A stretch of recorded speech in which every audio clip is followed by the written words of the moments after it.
지난 9월 이재명 경기도지사는 선거법 위반으로 항소심에서 당선 무효형인 벌금 300만 원을 선고받았습니다. 항소심 재판부는 이 지사가 TV토론회에서 친형 강제 입원을 시도하지 않았다고 한 발언에 대해서 허위사실 공표로 판단, 벌금 300만 원을 청구했는데요. 상고심 판결을 약 한 달 남겨둔 지난 1일 이재명 지사는 위헌법률 심판 제청 신청서를 대법원에 제출했습니다. 이 지사가 법률의 위헌성을 따져달라고 요청한 조항은 공직선거법 250조 1항과 형사소송법 383조입니다. 선거법 250조 1항의 경우 허위사실 공표죄 규정에 담긴 행위와 공표라는 용어의 정의가 모호해서 헌법상 명확성의 원칙 등에 반한다는 것입니다. 즉, 이 지사의 TV토론의 발언까지 처벌 대상에 올리는 것은 과도하다는 겁니다. 형사소송법 383조는 사형, 무기 또는 10년 이상의 징역이나 금고가 선고된 사건에 한해 중대한 사실에 오인이 있거나 양형이 심히 부당하다고 인정될 경우 상고할 수 있다라고 규정하고 있습니다. 공직선거법상 벌금 100만 원 이상의 형을 받으면 당선 무효가 되며 사실상 정치적 사망을 선고받는데도 양형 부당을 다툴 수 있는 예외 규정을 두지 않는 것은 입법 부작위로서 헌법에 위반된다는 것이 바로 이 지사 측의 주장입니다. 지난달에도 위헌법률 심판 제청 신청서를 제출한 사람이 또 있었습니다. 문학의 블랙리스트 사건 등으로 수감 중인 김기춘 전 비서실장이 자신에게 적용된 직권남용죄가 위헌이라며 대법원에 신청서를 낸 건데요. 형법 제123조에 규정된 직권남용죄는 공무원이 직권을 남용해 누군가에게 의무 없는 일을 하게 하거나 권리 행사를 방해한 경우 처벌할 수 있도록 하고 있습니다. 하지만 김 전 실장 측은 조항 속 직권의 의미가 너무 모호해서 명확성의 원칙과 유추 해석 금지 원칙에 반한다고 주장하고 있습니다. 제청 신청이 받아들여지면 헌법재판소의 결론이 나올 때까지 상고심은 중단됩니다. 헌재 위헌법률 심판은 통상 1에서 2년 이상 시간이 걸립니다. 두 사람의 제청 신청이 시간 끌기를 위한 재판 전략인지 명분 그대로 헌법상 불명확하고 다툼의 여지가 있는 법률을 재정비하는 의미가 있을지 또다시 사법부의 판단이 주목됩니다.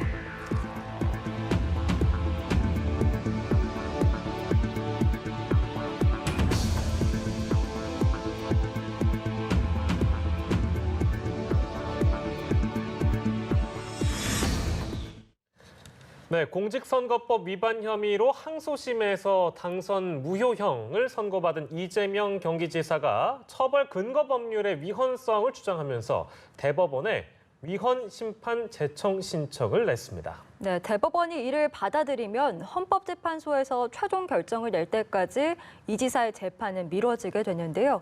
오늘 김성수 변호사 그리고 최영일 시사평론가 모시고 관련 이슈 짚어보도록 하겠습니다. 어서 오십시오. 안녕하세요. 네, 안녕하세요.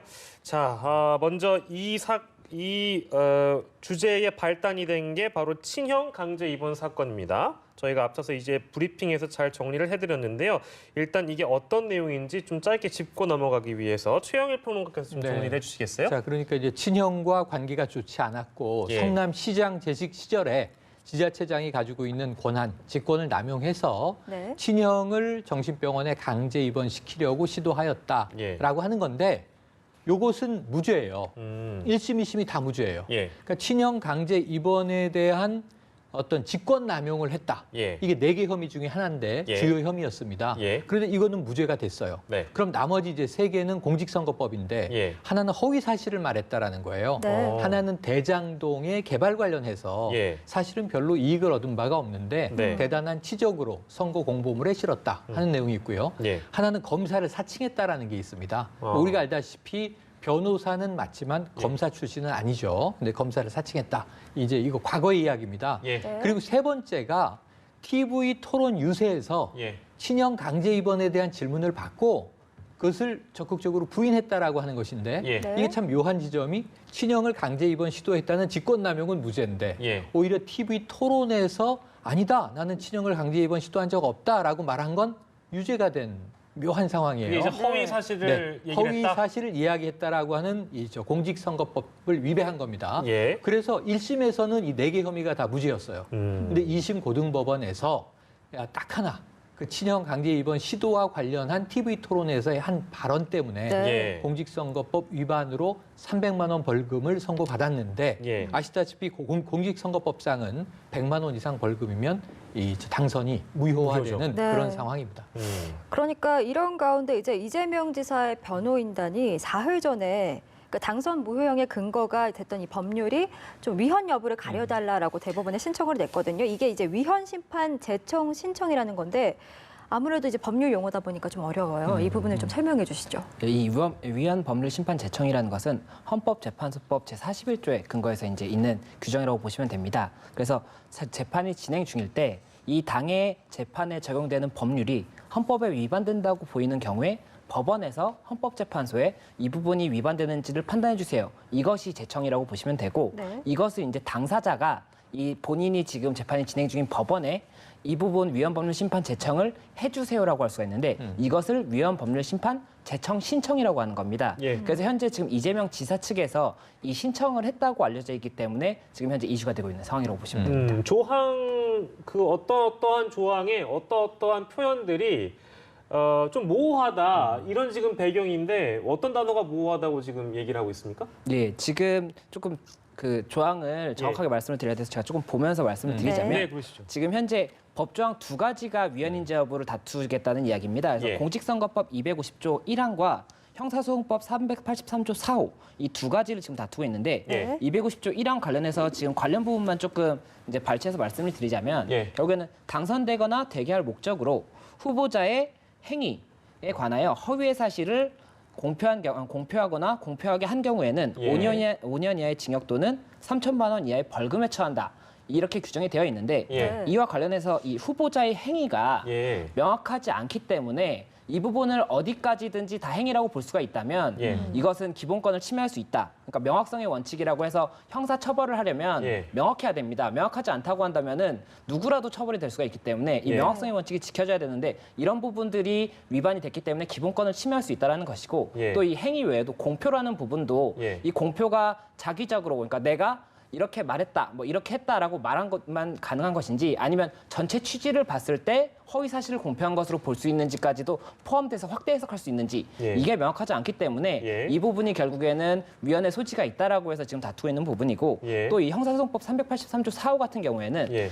원칙적으로는 형사소송법의 그 상고심은 법률심이라고 보면 됩니다. 그래서 법리 오해의 경우에만 다툴 수가 있는데 예. 예외적으로 사형, 무기 또는 징역 10년 이상의 금고라든지 징역 10년 이상의 형의 경우에는 굉장히 중대한 범죄이기 때문에 예. 이 부분의 경우에는 중대한 사실 오인이나 양형이 부당하다고 다툴 수가 있어요. 예외적으로. 예. 네. 그런데 지금 공직선거법 같은 경우에는 100만 원 이상의 벌금형만 선고가 된다고 하더라도 당선 무효에다가 피선거권이 5년이 박탈이 되는 결과가 나오기 때문에 굉장히 중대하다고 볼 수가 있는데 네. 이 경우에도 그런 뭐 사실오인이라든지 양형부당을 다툴 수 없다는 것은 예. 너무 이렇게 재판 청구권이라든지 헌법의 그 기본권을 침해하는 것이 아니냐 지금 이렇게 해서 다투고 있다고 알려져 있는 상황입니다. 네, 그러니까 대법원이 이제 이런 이 지사의 주장을 받아들여서 이제 이 신청을 받아들일지도 지금 관심인데 사실 앞으로 이제 이 지사의 재판 절차가 만약에 받아들여진다면 어떻게 또 이루어지는지도 궁금하거든요. 네, 이 위헌법률 심판 재청 신청이 받아들여진다면 이게 또 헌법재판소 법상에 이 위헌법률 심판이 진행되는 중에 상고심 판결이 먼저 나버리면 안 되지 않습니까? 네. 그렇기 때문에 정지가 되는 효과가 있습니다. 그렇게 된다면은 지금 현재는 상고심이 곧 이제 선고가 될 것으로 예상이 되고 있는 상황인데 이 부분 정지가 되고 또 이제 위헌법률 심판이 통상적으로는 1년에서 2년 정도가 걸리기 때문에 그 기간만큼 상고심 재판 선고가 늦어지는 효과가 발생할 수가 있어서 예. 그렇다 보니까는 이 지금 신청의 의도가 무엇이냐에 대해서 조금 많은 이야기가 나오고 있는 상황인 것입니다. 네, 의도도 말씀해 주셨으니까 지금 변호사께서 정리를 다 해주셨는데요. 아마 보시는 시청자 여러분들께서 공표, 행위, 뭐 형사소송법보다는 아마도 이 공직선거법에 걸려 있는 이 단어에 대한 모호성, 네, 네. 이거에 대한 이해가 조금 어려우실 것 같아서 맞습니다. 제가 다시 한번 이제 평론가께 여쭤보면, 그러니까 공표가 모호하다는 거는 나는 그냥 뭐 질문에 답을 했는데 그걸 네네. 공표라고 봐야 되는 거냐? 뭐 이런 건가요? 그러니까 예를 들면 2심 판결문을 보면 예. 굉장히 좀 엄격하게 해석이 돼 있어요. 네. 1심에서는 무죄였는데 2심에서는 유죄가 되면서 예. 예를 들면 토론회에서 김영환 후보가 물어봅니다. 예. 자, 이 친형에 대해서 이 정신병원 강제 입원을 시도한 적이 있습니까? 없습니까? 한 것에 대해서 예. 난 절대로 강제 입원 시도를 한 적이 없다. 예. 이렇게 이제 답변을 하는 거예요. 예. 근데 요 대목이 딱 이렇게 편집이 돼서 쉽게 말하면 이게 공직선거법상 이 허위사실 공표에 해당한다. 예. 따라서 이제 300만 원 벌금 이렇게 된 거예요. 예, 예. 그런데 그 판결에 보면은 소극적으로 부인한 정도가 아니라 예. 적극적으로 이 거짓을 말했다. 예. 허위 정보를 말했다라고 해석을 한 거예요. 예. 네. 그럼 이제 이재명 당시 후보는 예. 공격을 받은 입장에서 나는 친형을 정신병원에 강제 입원시키고자 시도한 적이 없습니다. 이게 이제 워딩이 되는 거거든요. 네. 근데 여기에 대해서 행위는 뭐냐면 자, 시도한 적이 없다라고 발언을 한 거잖아요. 예. 근데 그 발언의 내용은 거짓이라는 거잖아요. 예. 근데 여기서 많은 사람들이 좀 혼동한 게 뭐냐면 예. 함께 재판을 받았던 앞서의 직권남용 하나가 예. 네. 친형에 대해 강제 입원을 시도한 적이 있느냐? 예. 직권남용 아니다라는 거예요. 그런데 문제는 그럼 시도한 적은 있다는 거예요. 역으로 해석하면. 예. 다만 그게 직권남용이 아니라 실제로 입원시킬 필요가 있었기 때문에 예. 입원시키려는 시도를 했는데 예. 입원이 되지 않습니다. 그 입원 시도 자체가 무력화됩니다. 예. 나중에는 가족들의 동의에 의해서 입원한 적은 있는데 예. 그래서 성남시장 당시 이재명 시장의 어떤 직권에 의해서 입원된 적은 없었던 거예요. 예. 네. 그러니까 이런 것에 대해서 그 결과치를 놓고 보면 거짓을 말한 게 아니지 않는가 예. 하는 또 지지자들이 많이 있었던 거예요. 예. 그래서 이 2심 판결은 상당히 좀 혼란을 일으켰던 게 사실이거든요. 그리고 이 도지사로 광역지사가 됐는데 예. 그럼에도 불구하고 이 직을 상실해야 되는 300만 원 벌금이라는 것도 예. 너무 과도하거나 강한 것 아니냐. 예. 네. 그래서 이제 어찌 보면은 도지사직을 이제 12월 초에 대법원 판단이 그냥 나와버리게 되면 예. 상실될 수도 있는 이게 이제 그냥 2심의 취지가 인정돼 버리면은 도지사직이 상실되지 않습니까? 예. 그러니까 이재명 지사 입장에선 무엇이라도 법적 자구적 노력을 하기 위한 시도를 할 수밖에 없는 상황인데 예. 그것이 지금 이제 김성수 평론가가 설명해 주신 이 부분 예. 이게 대법원에서 받아들여진다면 1, 2년 동안은 예. 헌법재판소에서 또 이 내용을 다투고 예. 그 결정이 난다면 그 결론에 따라서 대법원에서 예. 유죄 또는 무죄 취지의 결론을 최종적으로 내려야 된단 말이에요. 네. 그러니까 길어도 2년 이후에는 결정은 나지만 이 효과는 뭐냐 하면 예. 현재 도지사직을 연말에 잃을 가능성도 일부 있는 예. 2심이 뒤집히면은 그렇죠. 무죄가 되면 사실은 그냥 유지하는 거죠. 예. 근데 2심이 인정이 돼버리면 인용이 돼버리면은 직을 잃게 되는 거죠. 예. 근데 그 상황을 한 1, 2년 유예할 수 있는 효과가 있는 정도이다. 예. 근데 이 자체가 사실은 유무죄를 뒤집기는 쉽지 않다. 2심의 판결을 대법원이 어떻게 볼 것인가. 예. 이 부분이 핵심인데 다만 그 판단을 받아볼 수 있는 시점을 예. 좀 미룰 수 있는 정도. 그리고 이제 이 조항 자체가 정말 위헌 소지가 있는지를 예. 헌재에서 한번 다퉈보는 정도. 예. 그런데 문제는 대법원이 과연 이 신청을 예. 받아들여 주겠는가 부분에서는 예. 확률적으로는 예. 지금까지 확률은 이제 통계적 이 결론이 있으니까요. 예. 낮다. 예. 확률은 낮다. 이렇게 볼 수 있는 게 현재 상황입니다. 아까 그 의도에 대한 얘기가 잠깐 나와가지고 이것도 그냥 내친 김에 여쭤볼게요. 그러니까 오늘 아침 라디오에 이제 박지원 의원이 이런 얘기를 했다고 합니다. 이제 앵커가 이렇게 물어봤습니다. 이재명 경기지사 위헌 법률 심판 제청 신청을 어떻게 보느냐? 절묘하게 신청했더라고요. 라는 네. 답변을 박지원 의원은 하는 것 같은데 이게 절묘한 겁니까? 뭐 물론 저희가 그러니까, 네. 이 문제를 정치적으로 해석할 필요는 없겠습니다만 네네. 시기적으로 봤을 때 절묘한 건 아니에요. 아닌가요? 저는 그것은 예단할 수가 없어요. 예단할 수가 없다. 왜냐하면 지금 이제 박지원 의원의 말을 조금 이제 확대 해석하면 예. 자 이럴 때 우리가 신의 한 수를 두었다 뭐 이런 얘기를 한단 말이에요. 절묘한 수를 두었다. 근데 지금 한국당 논평을 보면 예. 악수다 이렇게 또 얘기를 해요. 아 그래요? 물론 이제 민주당 이 광역 도지사를 놓고 예. 뭐 이제 여야 간의 시각이 다 엇갈릴 수도 있습니다만 뭐 예. 한국당도 야당이고 박지원 의원도 무소속 야당 의원이잖아요. 예, 예. 근데 해석은 엇갈릴 수 있는데 그 결론은 이게 신의 한 수인지 악수인지는 언제 결정나냐 하면 예. 네. 우선 대법원에서 받아들일지 말지. 그렇죠. 받아들이지 않으면 의미 없는 거예요. 예. 신청은 해볼 수 있는 거예요. 예. 뭐 네. 법적 노력을 자구적으로 할 수 있습니다만 그냥 대법원이 필요 없습니다. 그럼 끝이에요. 예. 그럼 12월에 그냥 판단을 받아야 돼요. 네. 다만 이것은 좀 허무한 노력에 그치게 될 것이고 만약에 받아들여서 헌재로 갔다. 그럼 2년 후에 적어도 내년 4월 총선 이후이지 않겠습니까? 네. 그럼 빠르면 내년 말 늦으면 내후년 말이라는 시점인데 이때 만약 이 헌재 판단이 어떻게 나오는지에 따라서 대법원의 판단을 받는 이재명 지사 입장은 그 미래 타이밍이 좋은 건지 나쁜 건지는 지금 특정 지을 수가 없어요. 더 나쁠 수도 있어요. 요즘은 총선의 결과에 또 맞물릴 것이고 그때면은 대선 직전입니다. 지금 어찌 보면 민주당 대권 주자 중에 한 분 아닙니까? 그러니까 이런 상황에서 그때 만약에 대법원 판결이 2심과 동일하게 나온다. 혹은 뭐 양형은 다투지 않으니까 지금 뭐 저 300만 원 벌금이 90만 원 되지 않을까? 이런 기대는 애초에 의미가 없습니다. 아예 무죄가 돼야 되는 상황이거든요. 그렇다면은 1, 2년을 미룬 것이 좋을 것인지 나쁠 것인지도 그때 가봐야 알거든요. 제가 보기에는 저는 이것은 굉장히 모험수다. 무조건 유리하고 좋다고만 볼 수 없고 일단 아까 말씀드린 대로 대법원이 이것을 받아들여서 헌재로 넘겨줄 가능성 자체가 낮고 김성수 평론가에게 들어오기 전에 안 받아주면 어떡하냐 대법원이 그랬더니 직접 이제 이 위헌 소송을 청구할 수 있다고 하더라고요. 아, 그래요? 근데 문제는 뭐냐면 헌재 판결을 받아볼 수는 있는데 재판 이 일정에 영향을 주지 않으므로 이러나 저러나 12월에 판결이 나온다는 겁니다.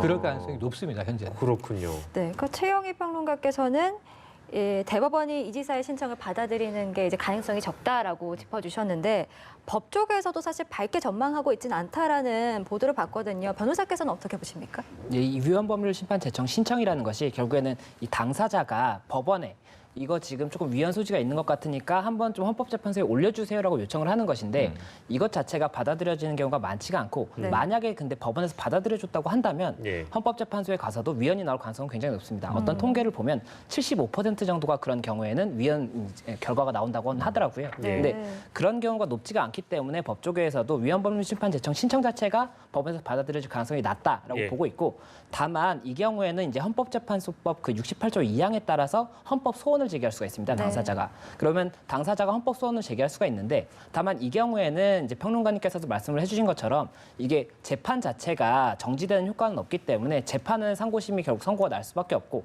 그러면 선고가 난 다음에 근데 만에 하나라도 헌법 소원에서 위헌 결정이 난다고 한다면 그때는 이제 재심을 청구해서 무죄를 받을 여지는 높아질 수가 있습니다. 그렇기 때문에 이재명 지사 입장에서는 지금 현재 이 도지사직도 중요하겠지만 피선거권 5년 박탈도 굉장히 중요한 부분일 수가 있거든요. 그렇기 때문에 그 부분도 어느 정도는 감안을 하고 이런 68조 2항에 따른 헌법 소원도 검토를 하지 않고 있을까 이런 생각이 드는 부분입니다. 예, 그렇군요. 자, 이게 뭐 보는 시각에 따라 또 해석에 따라서 이것이 뭐 정치적으로 저희가 판단을 하는 시간은 아니라서 일단 그 법적으로 법리대로 해석을 하자면 이러이러한 절차에 따라서 시간을 볼 수도 있는 것이다, 아니다 정도로만 저희가 일단 해석을 해드렸고요. 저희 이슈큐브에서는 전문가의 한마디로 듣는 한 줄 참견 시간이 마련돼 있습니다.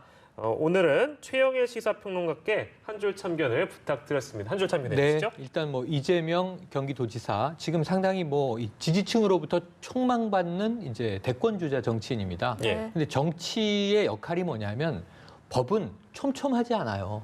원래 좋은 법은 촘촘하면 안 돼요. 예를 들면 아까 말씀하셨던 허위사실 공표의 행동과 공표의 내용을 다 규정하는 것은 불가능합니다. 법은 테두리만 주는 거죠. 그 내부에서 그걸 해석하는 것이 정치의 영역이에요. 그래서 법이 완벽하면 정치가 필요 없는 거죠. 근데 이제 법이 또 한계가 있기 때문에 정치의 영역이 공간이 열리는 건데 지금 정치인이시지 않습니까? 법적으로 지금 하고 있는 행위는 전 자구적인 노력, 절박한 상황에서의 이제 최소한의 노력이라고 봐요. 아니할 수 없는. 하지만 지켜보는 국민들은 정치인 이재명을 보고 있는 것이다. 그래서 본인에게 법적으로 유리함을 구하는 것을 누가 뭐라 할 수는 없지만 정치인으로서도 민심의 공감과 동의를 얻을 수 있는 노력을 해야만 한다는 것을 잊지 마시길 바란다. 이걸 오늘의 참견으로 드리겠습니다. 알겠습니다. 법보다 민심을 얻는 정치로 가야 된다. 최영일 평론가께서 한 줄 참견해 주셨고요. 지금까지 김성수 변호사 그리고 최영일 시사평론가와 이슈큐브 함께했습니다. 두 분 고맙습니다. 고맙습니다.